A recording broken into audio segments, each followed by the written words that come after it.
రాష్ట్ర వ్యాప్తంగా ఉన్న రేషన్ కార్డుదారులకు ప్రభుత్వం బంపర్ న్యూస్ చెప్పింది. ప్రజా పంపిణీ వ్యవస్థ ద్వారా వచ్చే ఏడాది జనవరి నుంచి సన్నబియ్యం పంపిణీ చేసేందుకు సర్కార్ ప్రణాళికలు రూపొందిస్తుంది. ఈ మేరకు ఇప్పటికే సన్నబియ్యం సాగు, ఉత్పత్తి, ప్రొక్యూర్మెంట్, మిల్లింగ్పై అధికారులు ఫుల్ ఫోకస్ పెట్టారు. ఈ క్రమంలోనే పాఠశాలల్లో మధ్యాహ్న భోజనం, సంక్షేమ హాస్టళ్లు, అంగన్వాడీ సెంటర్లకు సన్నబియ్యం అందిస్తుండగా రేషన్ షాపుల్లో దొడ్డు బియ్యం సరఫరా చేస్తున్నారు. ప్రస్తుతం రాష్ట్రంలో 90.23 లక్షల రేషన్ కార్డులు ఉన్నాయి. వారి కోసం ప్రతి నెల 1.75 లక్షల మెట్రిక్ టన్నుల బియ్యం అందిస్తుండగా ఏడాదికి 21 లక్షల మెట్రిక్ టన్నుల బియ్యం అవసరం. ప్రస్తుతం సర్కార్ తీసుకున్న నిర్ణయంతో 2.82 కోట్ల మంది లబ్ధి పొందనున్నారు. ఎన్నికల సమయంలో ఇచ్చిన హామీ మేరకు కాంగ్రెస్ ప్రభుత్వం పీడీఎస్ ద్వారా సన్న బియ్యం పంపిణీకి శ్రీకారం చుట్టబోతుంది. సమాజంలో అశాంతి, అసూయను అధిగమించాల్సిన బాధ్యత అందరిపై ఉందని ముఖ్యమంత్రి రేవంత్ రెడ్డి వ్యాఖ్యానించారు. హైదరాబాద్ మహేంద్ర హిల్స్లోని మహాబోధి బుద్ధ విహార్లో జరిగిన బుద్ధ పూర్ణిమ వేడుకల్లో ఆయన పాల్గొన్నారు. సంయుక్త నికాయ 4వ నిఘంటువును ఆవిష్కరించారు. గౌతమ బుద్ధుడు బోధనలు అందరికీ అవసరమని రేవంత్ రెడ్డి అన్నారు. మహాబోధి బుద్ధ విహార్కు ప్రభుత్వం సంపూర్ణంగా సహకరిస్తుందని, కోడ్ ముగిశాక నిధులు మంజూరు చేస్తామన్నారు. సమాజాన్ని శాంతి మార్గంలో నడిపించేందుకు ఓ పాఠశాల నిర్వహించాలని సీఎం రేవంత్ రెడ్డి మహాబోధి బుద్ధ విహార్ నిర్వాహకులకు సూచించారు. ఒక పాఠశాలను నిర్వహిస్తే బాగుంటుంది. ఈరోజు సమాజంలో అశాంతి, అసూయ, రకరకాల పరిణామాలు ఏవైతే పరిణమిస్తున్నాయో వాటిని అధిగమించాల్సిన బాధ్యత మనందరి మీద ఉన్నది. అది వ్యక్తులు కావచ్చు, ప్రాంతాలు కావచ్చు, వీటన్నిటిని కూడా మనం అధిగమించి ఒక మంచి సందేశాన్ని, ఒక మంచి ఆలోచనను పెంపొందించడం, సమాజానికి మేలు చేయాలన్న ఆలోచనని ఇతరులకు పంచడం చాలా అవసరం ఉంది ఇప్పుడున్న పరిస్థితుల్లో. కాబట్టి ఈ రకమైన కార్యక్రమాలు మీరు ఏది చేపట్టినా మా ప్రభుత్వం వైపు నుంచి భేషజాలు లేకుండా సంపూర్ణమైన సహకారం ఉంటుంది. ఎందుకంటే ఈ రాష్ట్రానికి, దేశానికి ఇప్పుడు అవసరం, అత్యవసరం. ఎందుకంటే ఒక రకమైన పరిస్థితులు రాష్ట్రంలో, దేశంలో ఉద్వేగాన్ని పెంపొందించే విధంగా, మన మధ్యలో స్పర్ధలు పెంచే విధంగా వాతావరణమే కలుషితమవుతున్నది. ఈ సందర్భంలో గౌతమ బుద్ధుడు మనకు బోధించిన సందేశం అనేది ఈ దేశానికి చాలా అవసరము. దీన్ని సంపూర్ణంగా నేను విశ్వసిస్తున్నా. దీన్ని సమాజానికి చేరవేసడానికి అవసరమైన సహకారాన్ని అందించడానికి వ్యక్తిగా, రాష్ట్ర ప్రభుత్వ తరఫున, ఈ రాష్ట్ర ముఖ్యమంత్రిగా ఎప్పటికీ మీకు మా సహకారం ఉంటుంది. బీఆర్ఎస్ కీలక నేత సిద్దిపేట ఎమ్మెల్యే హరీష్ రావుపై పరిగి ఎమ్మెల్యే రామ్మోహన్ రెడ్డి కీలక వ్యాఖ్యలు చేశారు. హరీష్ రావు మతి లేని మాటలు మాట్లాడుతున్నారు. సోనియా గాంధీ కుటుంబంపై విమర్శలు చేయడం దారుణమన్నారు. సోనియా గాంధీ చొరవ లేకుంటే అసలు తెలంగాణ వచ్చేదే కాదని తెలిపారు. లోక్సభ తర్వాత ఇక రాష్ట్రంలో చూద్దామనుకున్న బీఆర్ఎస్ కనిపించదు అన్నారు. పేద వర్గాల వాళ్ళు అభివృద్ధి చెందాలని, మైనార్టీలు అభివృద్ధి చెందాలని ఒక 4% రిజర్వేషన్ తీసుకొచ్చినాం. ఈ విధంగా నిధులు తీసుకురావాలని, నిరుద్యోగ యువకులకు తద్వారా ఉద్యోగాలు ఇవ్వాలని సోనియా గాంధీ గారు నీళ్లు, నిధులు, నియామకాలు తెలంగాణ రాష్ట్రంలో రావాలని 16,000 కోట్ల రూపాయల సర్ప్లస్ బడ్జెట్తో కూడినటువంటి కొత్త తెలంగాణ, వైబ్రెంట్ తెలంగాణ రాష్ట్రాన్ని ఇస్తే నువ్వు ఈరోజు సోనియా గాంధీ గారిని ప్రశ్నించే స్థాయి లోపల ఉన్నావంటే చాలా బాధాకరం. అసలు మీరు చేసిన పనేంది? ఈరోజు 6-7 లక్షల కోట్ల రూపాయల అప్పులు చేసి రాష్ట్రాన్ని అధోగతి పండించి జీతాలు కూడా సకాలంలో ఇవ్వలేక 15 తారీఖు 20 తారీఖు మీరు జీతాలు ఇస్తుంటే మా ముఖ్యమంత్రి రేవంత్ రెడ్డి గారు ఫస్ట్ రోజే జీతాలు ఇచ్చే ప్రక్రియను ప్రారంభిస్తే మీరు ఈ విధంగా తెలంగాణ ద్రోవులను తీసుకొచ్చి మంత్రివర్గంలో కూర్చోబెట్టుకున్నారు. ఇతర పార్టీల నుంచి గెలిచిన ఎమ్మెల్యేలని మీ యొక్క మొట్టమొదటి ప్రభుత్వంలోనే ప్రమాణ స్వీకారం చేయించినటువంటి ఘన చరిత్ర మీది. అలాంటి చిన్న సాయం చేసినా సరే తెలంగాణ వాళ్ళు అన్నం తిన్నా కూడా యాద్ చేసుకుంటాం. పలానా వాళ్ళు ఇంటికి పోయినాము, ఆకలి అయింది, టైంకి అన్నం పెట్టిదని యాద్ చేసుకుంటాం. అది మన తెలంగాణ సంస్కృతి. ఒక సంపన్న తెలంగాణ రాష్ట్రాన్ని ఇస్తే నువ్వు ఈ విధంగా అగౌరవపరిచే విధంగా మాట్లాడడం అనేది చాలా బాధాకరమైన విషయాన్ని తెలియజేస్తూ సోనియా గాంధీ గారిని తెలంగాణ దేవతగా తెలంగాణ ప్రజానికం ఎక్కడికి వెళ్ళినా సరే గౌరవిస్తున్నటువంటి సందర్భం. తను ఈ సమయం లోపల మన రాష్ట్రానికి రావడమే ఒక పెద్ద ఈరోజు నష్టాల్లో ఉండి తను కలలు కన్న తెలంగాణ రాష్ట్రం ఏర్పాటైన సందర్భం లోపల తెలంగాణ వాదులంతా సోనియా గాంధీ గారిని చూడాలని కలలు కంటున్న సందర్భం లోపల నువ్వు ఈ విధంగా మాట్లాడడం అనేది చాలా అభ్యంతరకరమైన విషయాన్ని తెలియజేస్తూ భవిష్యత్తు లోపల సోనియా గాంధీ గారిని విమర్శిస్తే సహించమన్న విషయాన్ని కూడా ఆ పర్యటన పైన కూడా మాట్లాడితే మర్యాద కూడా ఉండదని హరీష్ రావును మేము హెచ్చరిస్తున్నామన్న విషయాన్ని కూడా మీకు అందరు కూడా తెలియజేస్తూ మీరు ఒక్క విషయం మాత్రం మర్చిపోవద్దు. తెలంగాణ ఇస్తేనే టీఆర్ఎస్ పార్టీని కాంగ్రెస్ పార్టీలో విలీనం చేస్తామని చెప్పి మోసం చేసింది మీ పార్టీ, మీరు కాదా? రాష్ట్రం ఇచ్చిన తర్వాత దేవత లాంటి సోనియా గాంధీ మోసం చేసే చరిత్ర మీది. బీఆర్ఎస్ పార్టీ సీనియర్ నాయకుడు శ్రీధర్ రెడ్డి దారుణ హత్యకు గురయ్యారు. రాత్రిపూట ఆరు బయట నిద్రిస్తున్న ఆయన్ను గుర్తు తెలియని వ్యక్తులు గుడ్డలతో తల నరికి చంపేశారు. దీంతో శ్రీధర్ రెడ్డి హత్యను నిరసిస్తూ బీఆర్ఎస్ నాయకులు, కార్యకర్తలు చిన్నంబావి మండల కేంద్రంలో మృతదేహంతో పాటు పెద్ద సంఖ్యలో రాస్తారోకో చేసి ర్యాలీగా మృతదేహాన్ని లక్ష్మీపూర్కు తీసుకెళ్లారు. ర్యాలీలో కేటీఆర్, మాజీ ఎమ్మెల్యేలు బీరం హర్షవర్ధన్ రెడ్డి, గువ్వల బాలరాజు, ఆల వెంకటేశ్వర్ రెడ్డి, మాజీ మంత్రి శ్రీనివాస్ గౌడ్, ఆర్ఎస్ ప్రవీణ్ కుమార్ పాల్గొన్నారు. రాజకీయ కక్షతోనే శ్రీధర్ రెడ్డిని హత్య చేశారని ఆగ్రహం వ్యక్తం చేస్తూ జూపల్లి డౌన్ హత్య రాజకీయాలు మానుకోవాలి, నిందితులను వెంటనే శిక్షించాలంటూ పెద్ద ఎత్తున నినాదాలు చేశారు. అంతకంటే ముందు బీఆర్ఎస్ పార్టీ సీనియర్ నాయకుడు శ్రీధర్ రెడ్డి కుటుంబాన్ని కొల్లాపూర్ మాజీ ఎమ్మెల్యే బీరం హర్షవర్ధన్ రెడ్డి పరామర్శించారు. తన అనుచరుడు బొడ్డు శ్రీధర్ రెడ్డి భౌతిక కాయాన్ని చూసి హర్షవర్ధన్ రెడ్డి కంటతడి పెట్టుకున్నారు. కొల్లాపూర్ నియోజకవర్గంలో బీఆర్ఎస్ నాయకులే లక్ష్యంగా దాడులు జరుగుతున్నాయని ఆరోపించారు. దీనిపై డీజీపీకి ఫిర్యాదు చేసినా ఫలితం లేకుండా పోయిందని ఆయన ఆవేదన వ్యక్తం చేశారు.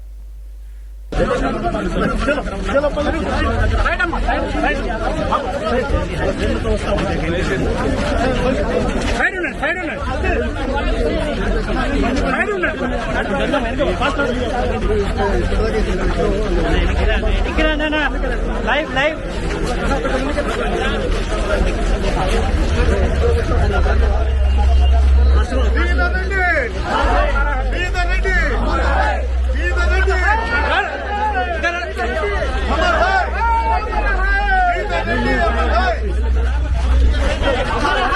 కాంగ్రెస్ 6 గ్యారంటీలో ఒకే ఒక హామీ అమలైందని మాజీ మంత్రి హరీష్ రావు విమర్శించారు. మహిళలకు ఉచిత బస్సు ప్రయాణం హామీ కూడా తుస్సేనని ఎద్దేవా చేశారు.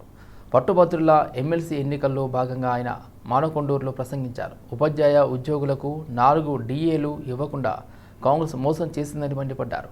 అందుకోసం అసెంబ్లీ కౌన్సిల్లో బీఆర్ఎస్ ఎమ్మెల్యేలు, ఎమ్మెల్సీలంతా కలిసి పోరాడతామని హరీష్ రావు తెలిపారు. గెలిపించారు. రాజేశ్వర్ అన్న గెలుపు వృధా కాలేదు. రాజేశ్వర్ రెడ్డి గారిని 2 సార్లు గెలిపిస్తే కూడా ఆయన నిరుద్యోగుల కోసం, ఉద్యోగుల సమస్యల పరిష్కారం కోసం, ఉపాధ్యాయుల కోసం, ఈ ప్రాంత కార్యకర్తల కోసం అందుబాటులో ఉండి చాలా కష్టపడి పల్లా రాజేశ్వర్ రెడ్డి గారు పనిచేశారు. మరి ఇప్పుడు రాకేష్ రెడ్డి గారు కూడా వారి బాటలో కేసీఆర్ గారి నాయకత్వంలో మంచిగా పనిచేయగలిగినటువంటి సత్తా ఉన్నటువంటి వ్యక్తి మన రాకేష్ రెడ్డి గారు. ఆయన బిట్స్ పిలానీలో గోల్డ్ మెడలిస్ట్, అమెరికాలో పెద్ద పెద్ద కంపెనీల్లో జాబ్ చేసినాడు. చాలా చక్కగా మాట్లాడగలుగుతాడు, విషయ పరిజ్ఞానం ఉంది, అవగాహన ఉంది. రేపు శాసన మండలిలో మీ అందరి సమస్యల మీద గలం విప్పే సత్తా ఉన్నటువంటి వ్యక్తి రాకేష్ రెడ్డి గారు. ఎట్లయితే రాజేశ్వర్ రెడ్డి గారిని గెలిపించుకున్నామో మనం ఇప్పుడు రాకేష్ రెడ్డి గారిని కూడా గెలిపించుకునే బాధ్యత బీఆర్ఎస్ కుటుంబ సభ్యుల మీద ఉన్నది. మన అన్నగారు చెప్పారు, రమణారెడ్డి గారు ఏమన్నారంటే మా దగ్గర 14,000 ఓట్లు ఉన్నాయన్నారు. దయచేసి మీ అందరితో నేను కోరేది, మండల పార్టీ బాధ్యులు కానీ, ప్రజాప్రతినిధులు కానీ, గ్రామ శాఖ అధ్యక్షులు కానీ, మీ ఊర్లో ఎంతమంది ఉన్నారో ఆ లిస్టు తీసుకొని ప్రతి ఓటర్ను కలవండి. కేవలం 6 నెలల కాలంలోనే ప్రజలతో చీకొట్టుకున్న ఒకే ఒక ముఖ్యమంత్రి రేవంత్ రెడ్డి అని బీజేపీ నేత ఈటెల రాజేందర్ అన్నారు. రేవంత్ రెడ్డి పెద్ద సిపాయి అనుకున్నా కానీ అంతా వట్టిదేనని ఎద్దేవా చేశారు. వరంగల్, ఖమ్మం, నల్గొండ ఉమ్మడి నియోజకవర్గాల గ్రాడ్యుయేట్ ఎమ్మెల్సీ ఎన్నికల ప్రచారంలో భాగంగా దేవరకొండ న్యాయస్థానంలో అడ్వకేట్లను ఈటెల రాజేందర్ కలిశారు. కాంగ్రెస్ పార్టీ ఇచ్చిన హామీలు నెరవేర్చాలని, నిజంగా ప్రజలకు ఇచ్చిన హామీలు అమలు కావాలంటే బీజేపీ మాత్రమే నెరవేర్చగలదని ఈటెల అన్నారు. అడ్వకేట్ల సమస్యలు కావచ్చు, ఆర్టీసీ సమస్యలు కావచ్చు, కాలేజీ యాజమాన్యాల సమస్యలు కావచ్చు, ఏ సమస్యపైనా మాట్లాడగలగాలన్నా ప్రతిపక్షం ఉండాలి. కాబట్టి ప్రేమేందర్ రెడ్డిని గెలిపించాలని కోరారు. ఈ లోక్సభ ఎన్నికల్లో బీజేపీ 12 సీట్లు గెలుస్తుందని ధీమా వ్యక్తం చేశారు. త్వరలోనే తెలంగాణలో బీజేపీ ఎక్కడ ఉంది అనే వారికి బుద్ధి చెబుతామన్నారు. రాష్ట్ర ఉపాధ్యక్షులు మనోహర్ రెడ్డి గారు, ఇక్కడికి ఇచ్చేసినటువంటి బీజేపీ నాయకులు ఇతరులందరికీ కూడా స్వాగతం చెప్తా ఉన్నాం. ఒక 2 నిమిషాలు రేపు జరగబోయేటటువంటి ఎన్నికలకు సంబంధించి ఈటెల రాజేందర్ గారు మాట్లాడతారు. వారు మాట్లాడుతున్నారు.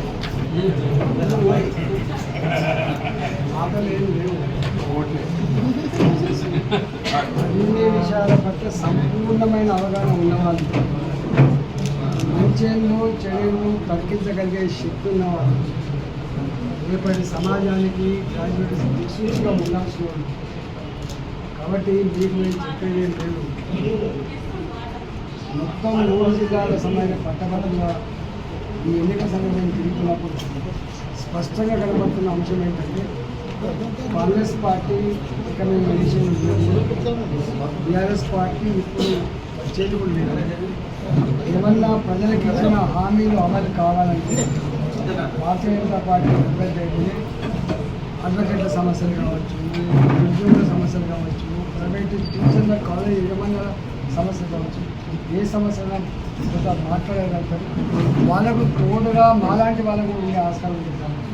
ఇప్పుడున్న ఈ పరిస్థితుల్లో ఇవాళ భారతీయ జనతా పార్టీ మా అభ్యర్థి ప్రేమేందర్ రెడ్డి గారు మీ అడ్వకేట్ 40 ఏళ్ళు నమ్మిన సిద్ధాంతానికి వ్యక్తిగా జెండా దించకుండా వ్యక్తి కాబట్టి అభ్యర్థిగా మీరు వాళ్ళని ముందు మనసులో ఆశ్రయించమని చెప్పి మిమ్మల్ని కూడా కాదు, మీరు పట్టభద్రులను ఒప్పించి ఓటు వేసి ఖచ్చితంగా మీ అందరికీ నమస్కారం. ముస్లింలకు ఇచ్చిన రిజర్వేషన్లను రద్దు చేస్తూ కలకత్తా కోర్టులో ఇచ్చిన తీర్పును బీజేపీ స్వాగతిస్తుందని బీజేపీ రాజ్యసభ సభ్యుడు లక్ష్మణ్ అన్నారు. సర్వేలు చేయకుండా మూకుమ్మడిగా ముస్లింలను బీసీలలో చేరుస్తున్నారని మండిపడ్డారు. కావాల ఈ యొక్క ఓటు బ్యాంకు రాజకీయాలకు ఇకనైనా స్వస్తి పలకాల. మరి ఈ తీర్పు ద్వారా మొత్తం ఈరోజు స్పష్టమైపోయింది.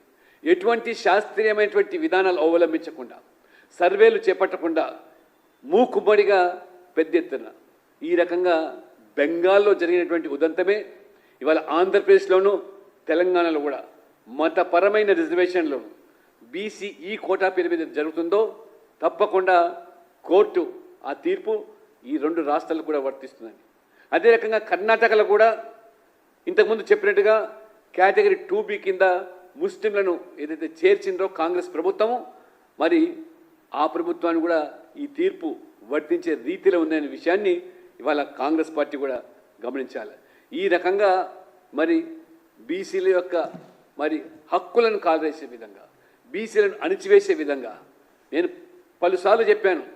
తెలంగాణలో ఈ యొక్క బీసీఈ పేరు మీద 4% అదనంగా ముస్లింలకు ఇవ్వడం వల్ల ఏ రకంగా బీసీలకు అన్యాయం జరుగుతున్నదో అనేక పర్యాలు గ్రేటర్ హైదరాబాద్ మున్సిపల్ కార్పొరేషన్ యొక్క ఉదంతాన్ని కూడా నేను ప్రస్తావించాను. అయినా మరి ప్రభుత్వాలు, విపక్షాలు దాన్ని పరిగణలోకి తీసుకోకుండా కేవలం మైనార్టీ ఓట్ల కోసం ఏ రకంగా బీసీల మరి హక్కులు కాలరాస్తున్నారో, బీసీల ప్రయోజనాలు పణంగా పెడుతున్నారో ఇప్పటికైనా మన రాష్ట్రంలో ఉన్నటువంటి మరి కాంగ్రెస్ పార్టీ, బీఆర్ఎస్ పార్టీ ఇవన్నీ కూడా గమనించాలని, బీసీ సంఘాలు కూడా దీన్ని స్పందించాల్సిన అవసరం ఉంది. అనుకోని ప్రమాదంలో గాయపడిన ఓ చిన్నారి విషయంలో కేజీఆర్ ఆనంద్ కృష్ణారెడ్డి మానవత్వం చాటుకున్నారు. చిన్నారికి అవసరమైన చికిత్స అందించి ఆర్థిక సహాయం అందజేశారు. దీంతో చిన్నారి విషయంలో ఆనంద్ కృష్ణారెడ్డి చాటిన పెద్ద మనసును అందరూ కొనియాడారు.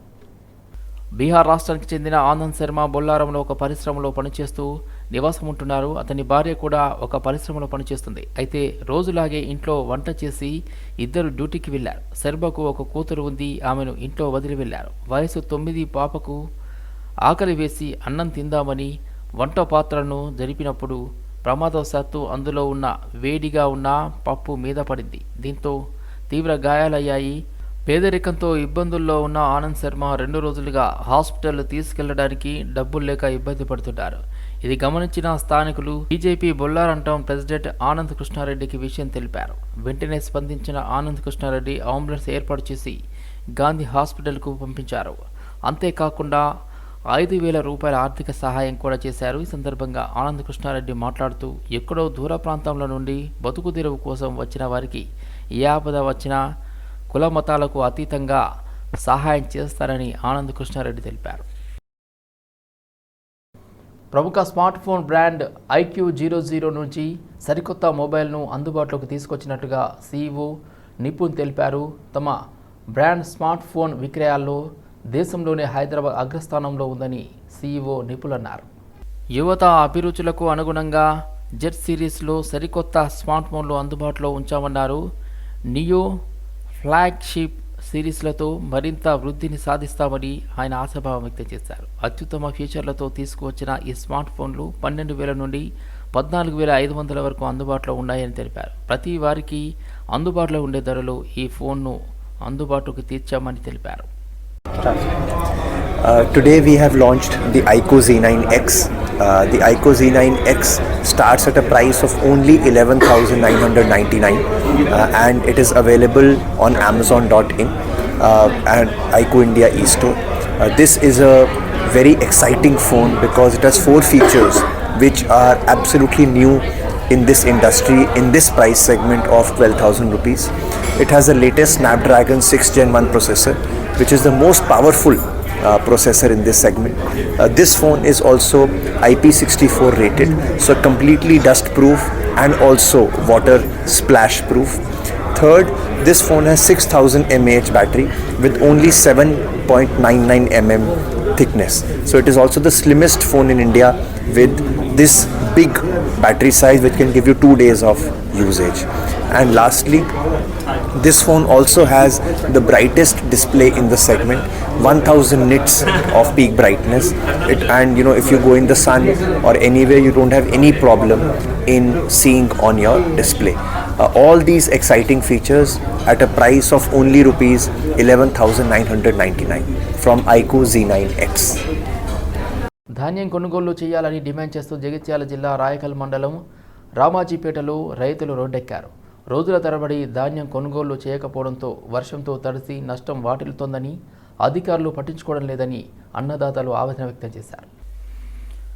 ఆరుగాలం కష్టపడి పండించిన పంట అకాల వర్షంతో నష్టపోయిందని రైతులు ధర్నాలు చేపట్టారు. ప్రభుత్వం రైతులను ఆదుకుంటామని చెప్పి ఇప్పటి వరకు చర్యలు చేపట్టడం లేదని ఆగ్రహం వ్యక్తం చేశారు. వెంటనే కొనుగోలు చేయాలని రోడ్డుపై బైఠాయించి ప్రభుత్వాన్ని డిమాండ్ చేశారు. సమస్య పరిష్కరిస్తామని అధికారులు హామీ ఇవ్వడంతో రైతులు ఆందోళన విరమించారు. 3 కిలోలు కడి చేస్తుండు.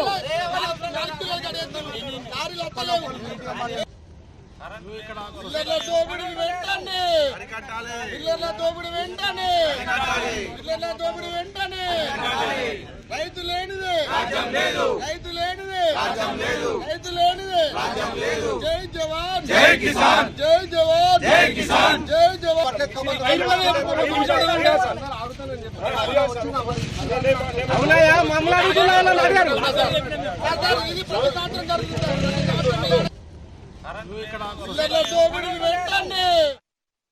తెలంగాణ రాష్ట్ర వ్యాప్తంగా ధాన్యం కొనుగోలు సజావుగా జరుగుతున్నాయని civil supply commissioner D S Chauhan పేర్కొన్నారు. అయితే పెద్ద సంఖ్యలో కొనుగోళ్లు జరిగినప్పుడు చిన్న చిన్న లోపాలు జరగడం సహజమని ఆయన అన్నారు. ధాన్యం కొనుగోళ్లపై చౌహాన్ సమావేశం ఏర్పాటు చేశారు. రాష్ట్ర వ్యాప్తంగా ధాన్యం కొనుగోళ్లు దాదాపు పూర్తి కావస్తుందన్నారు. ధాన్యం కొన్న తర్వాత రైతులకు డబ్బులు పడ్డాయా లేదా అనేది ప్రతి సెంటర్ నుండి ఫీడ్బ్యాక్ తీసుకున్నామన్నారు.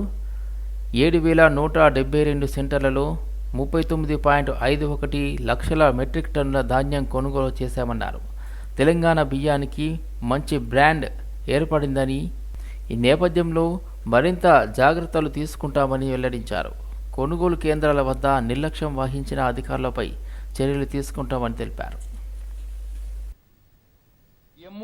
మన రాష్ట్రంలో మాత్రమే కాదు, చుట్టుపక్కల రాష్ట్రంలో తెలంగాణకి ఇప్పుడు ఒక రైస్కి ఒక బ్రాండ్ ఏర్పడడం వలన బయట ఇతర రాష్ట్రాలకి కూడా మనం పంపిస్తున్నాము. వందలాది రేకు వెళ్ళినాయి ఇప్పటికి. సో దాంట్లో అక్కడ దాకా పోయి సపోజ్ ఇది తినడానికి సూట్ అవ్వదు అలాంటి విమర్శలు వస్తే మనకు బాగుండదు కదా, రాష్ట్రానికి బాగు. వీఆర్ ఆల్ తెలంగాణ గర్వంగా తెలంగాణ పౌరులు కదా. సో మన రాష్ట్రకి పేరు నిలబడాలంటే ఇది ఒకటి దాంట్లో ఉన్నది 17% మాయిశ్చర్, ఇది మిక్స్చర్ ఎంత మెటర్ ఉండాలి. అదే ప్రకారంగానే మనము తీసుకుంటే మనకు ప్రాపర్ రైస్ వస్తుంది. ఫార్మర్స్కి పేమెంట్లో, రైతులకి పేమెంట్లో ఏ మాత్రం డిలే అవ్వకూడదు. సో లాస్ట్ ఇయర్కి ఈసారికి కంపారిజన్ చూసుకోండి.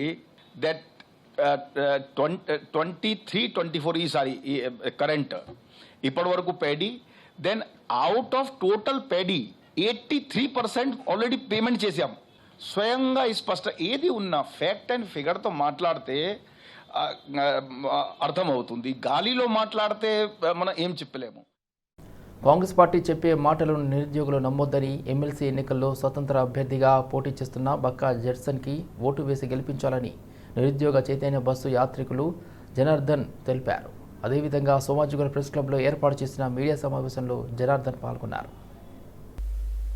ఎమ్మెల్యే ఎన్నికలలో కాంగ్రెస్ చెప్పిన మాయ మాటలు నమ్మి కాంగ్రెస్ పార్టీకి మద్దతుగా నిరుద్యోగ చైతన్య బస్సు యాత్రికులు పేరుతో బస్సు యాత్ర నిర్వహించామన్నారు. తీరా కాంగ్రెస్ ప్రభుత్వం ఏర్పడిన తర్వాత ఇప్పటి వరకు జాబ్ క్యాలెండర్ విడుదల చేయకపోగా జాబ్ నోటిఫికేషన్లు కూడా రాలేదని మండిపడ్డారు. కాంగ్రెస్ పార్టీ అభ్యర్థి చోటా నయీం వలే వ్యవహరించాడని, అతనికి నిరుద్యోగులు ఎవరు ఓటు వేయొద్దని విజ్ఞప్తి చేశారు.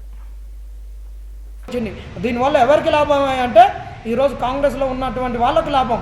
ఎందుకంటే నిరుద్యోగులు ఈరోజు కాంగ్రెస్ వెంట లేరు. ఆ నిరుద్యోగ ఓటును చీల్చాలనే ఉద్దేశంతో పెట్టినటువంటి అభ్యర్థిత్వమే అశోక్. అందుకనే అశోక్ను నమ్మొద్దు. అశోక్ అనే వ్యక్తి బోగస్ వ్యక్తి. నిరుద్యోగులారా మీకు చేతులెత్తి దండం పెడుతున్నాం. ఖచ్చితంగా ఈ అశోక్ను ఓటేయొద్దు. బక్కా జెర్సన్ అన్నను గెలిపించుకోవాలి. బక్కా జెర్సన్ అన్నే మనకు నిజమైనటువంటి వ్యక్తి, పోరాడేటటువంటి వ్యక్తి, కాంగ్రెస్లో ఎంతో ఉన్నతమైన పదవులు అలంకరించినటువంటి వ్యక్తి. ఆయనకు అన్ని పార్టీలలో నుంచి పెద్ద పెద్ద వ్యక్తులు తెలిసినటువంటి వ్యక్తి. ఏ ఉద్యమానికైనా శ్రీకారం చుట్టినా ఉద్యమం యొక్క ఫలితం అంతం అయ్యేంత వరకు కూడా, ఫలితాలు వచ్చేంత వరకు కూడా ఎక్కడ వెనుతిరిగినటువంటి వ్యక్తి, ఎక్కడ ప్రలోభాలకు లొంగనటువంటి వ్యక్తి, ఎక్కడ స్వలాభాన్ని కోరుకున్నటువంటి వ్యక్తి బక్కా జెర్సన్ గారు. కాబట్టి నిరుద్యోగులం అందరం, ఒక నిరుద్యోగులం కాదు. ఈరోజు టీచర్లకు 317 జీవో ఉంది. దాని గురించి కొట్లాడాలన్నా బక్కా జెర్సన్ గారే కొట్లాడతారు. ఏ సమస్య గురించి అయినా అవగాహన ఉన్నటువంటి వ్యక్తి. ఇక్కడి నుంచి నిధులు ఏమన్నా దోసుకుపోయినా, తెలంగాణకు అన్యాయం జరిగినా కొట్లాడే వ్యక్తి బక్కా జెర్సన్ గారు. కాబట్టి తెలంగాణ ఉద్యమ ఆకాంక్షలు ఒకటే, నీళ్లు, నిధులు, నియామకాలు. ఇక్కడ నియామకాలు అనేటటువంటివి అత్యంత కీలకమైనటువంటి. ఆ రోజు కుతుబుషాయిల నుంచి, అసబ్జాయిల నుంచి ఈరోజు ఆంధ్ర ఉమ్మడి రాష్ట్ర పాలనలో అయినా, ఈరోజు స్వరాష్ట్రంలోనైనా ఉద్యోగ సమస్య చాలా కీలకమైనటువంటి సమస్య. బెంగళూరు రేవ్ పార్టీపై మరోసారి స్పందించారు సినీ నటుడు శ్రీకాంత్. రేవ్ పార్టీలో తాను లేనంటూ మొదటిసారి వీడియో విడుదల చేశానని తెలిపారు. ఫేక్ న్యూస్లు ఒక పర్సన్ మీద రాయొద్దని శ్రీకాంత్ అన్నారు. నాలాగా ఉన్న మరొకరిని చూసి తన పేరును ప్రచారం చేయడం సరికాదని పేర్కొన్నారు. ఇప్పటికీ తనపై తప్పుడు ప్రచారం చేస్తున్న ఛానళ్లు, సోషల్ మీడియా యాజమాన్యంపై లీగల్ నోటీసులు పంపిస్తారని చెప్పారు. తనకు బెంగళూరు పోలీసుల నుంచి ఎటువంటి నోటీసులు రాలేదని తెలిపారు. వచ్చినాయి అన్ని పేపర్లో, కొన్ని నేను కూడా ఉన్నానని, నాలాగా ఉన్నాడని వచ్చింది కదా. నిన్న ఆల్రెడీ నేను ఎక్స్ప్లెయిన్ చేసుకున్నాను, అన్ని పేపర్లో రావడం జరిగింది. కానీ మీరు కూడా ఇటువంటి ఇన్సిడెంట్లు రాయడం ఎందుకంటే మంచిది. ఎందుకంటే పబ్లిక్ అవేర్నెస్ సొసైటీ బాగుపో నుంచి మీరు ఇటువంటివన్నీ హైలైట్ చేస్తూ వస్తే ఉన్న యూత్ డెఫినెట్గా దాన్ని చూసి నేర్చుకుంటారు. సో ఒకటే ఏంటంటే నేను మీ ద్వారా నేను అనేది ఏంటంటే ఫేక్ న్యూస్ని మాత్రం ఒక పర్సన్ మీద రాయొద్దు అనేది నేను రిక్వెస్ట్ చేస్తున్నాను. తెలుసుకొని నిజంగా ఉందంటే ఏదో రాయండి, లేదంటే లేదంటే కనుక కానీ ఎలా వెళ్ళాలి, ఒకవేళ నిజంగా ఇంకా చేసినా ఇంకా రాస్తున్నారు అనుకోండి, అది ఛాలెంజ్తో కోర్టు కానీ లేకపోతే నేను కేసు ఫైల్ చేయడం